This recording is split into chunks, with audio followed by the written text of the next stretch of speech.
പ്രിയമുള്ളവരെ, നിങ്ങൾക്ക് ഏവർക്കും Singh and sing journey with Jesus എന്ന യൂട്യൂബ് ചാനലിന്റെ പേരിലുള്ള സ്നേഹവന്ദനം. നാം എല്ലാവരും ഒരു യാത്രയിലാണ്, ഒരു ജീവിത യാത്ര.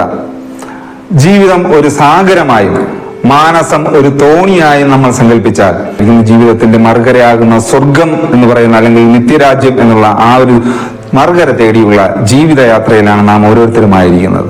എന്നാൽ ഒരു ജീവിതയാത്രയിൽ വളരെ പ്രശ്നങ്ങളും പ്രതികൂലമാകുന്ന ഭാരങ്ങളും ചുഴലിക്കാറ്റുകളും എല്ലാം നമ്മുടെ പടകിൽ ആഞ്ഞടിക്കുമ്പോൾ യേശുക്രിസ്തു അമരക്കാരനായി നമ്മോടൊപ്പം ഉണ്ടെങ്കിൽ ആ പ്രതികൂലങ്ങളെല്ലാം അതിജീവിച്ച് മുന്നേറുന്നതായി നമുക്ക് മനസ്സിലാക്കുവാൻ സാധിക്കും. മർക്കോസ് എഴുതിയ സുവിശേഷം 4-ാം അധ്യായം 35 മുതൽ 41 വരെയുള്ള വേദഭാഗങ്ങളിൽ പറയുന്നു, യേശുക്രിസ്തു ശിഷ്യന്മാരുമായി ഒരു സമുദ്രത്തിൽ കൂടെ ഒരു മറുകര തേടിയുള്ള യാത്രയിലേക്ക് പോവുകയാണ്. യേശുക്രിസ്തുവാണ് അവിടെ ശിഷ്യന്മാരെ ക്ഷണിക്കുന്നത്, വരൂ നമുക്ക് അക്കരയ്ക്ക് പോകാം എന്നുള്ളത്.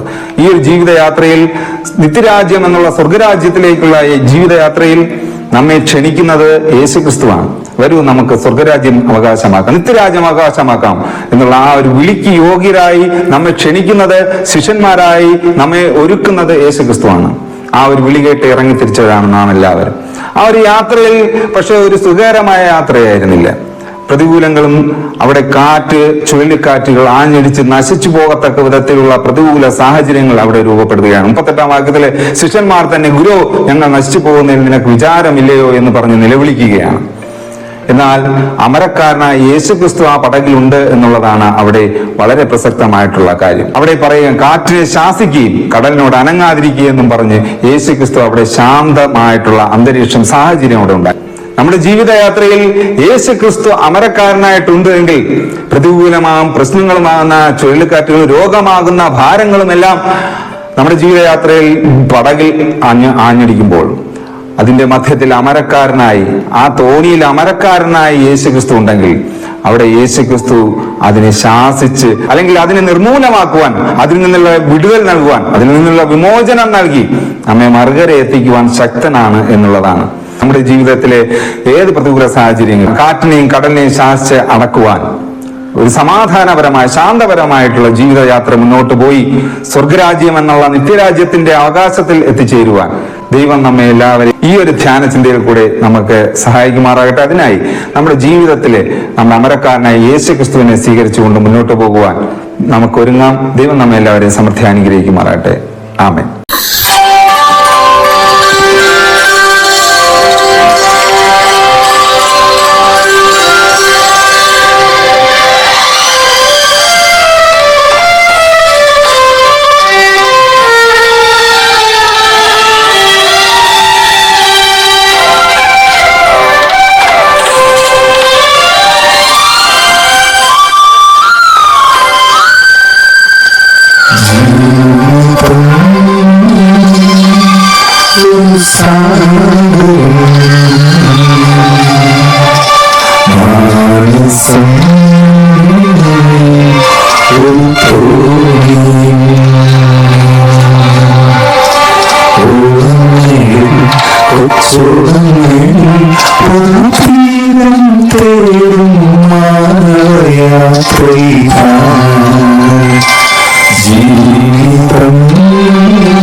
യാത്രയിൽ ഭാരങ്ങളെന്തും മാനസത്തോടും ജീവിതയാത്രയിൽ ജീവിതയാത്രയിൽ ഭാരങ്ങളേന്തും ചെറുമാനസത്തോടും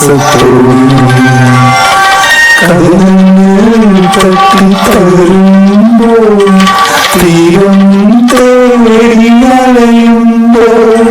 വരുമോ ഹൃദയത്തിൽ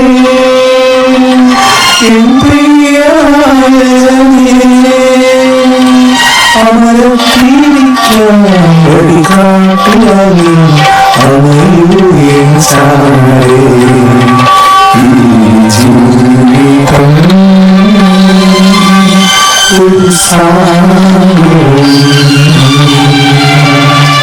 മാനസം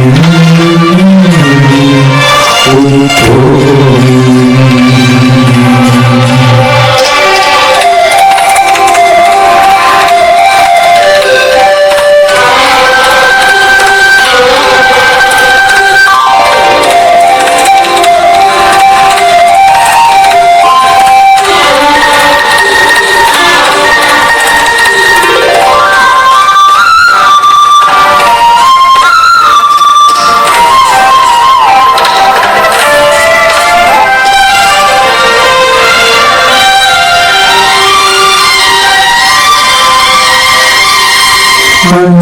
മനുജക്ക് സാന്ത്വനമേകാൻ മനസ്സിൽ സ്നേഹം നിറയ്ക്കാൻ മനുജക്ക് സാന്ത്വനമേകാൻ മനസ്സിൽ സ്നേഹം നിറയ്ക്കാൻ ശാന്തിതൻ തീരങ്ങൾ തേടുന്നവർക്ക് ആശാദീപമാക്കിയാൻ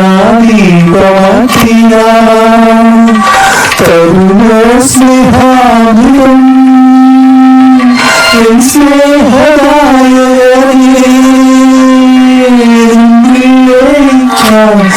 തീരത്തണയാൻ കഴിയുന്ന ഈ ജീവിതം ഒരു മാനസം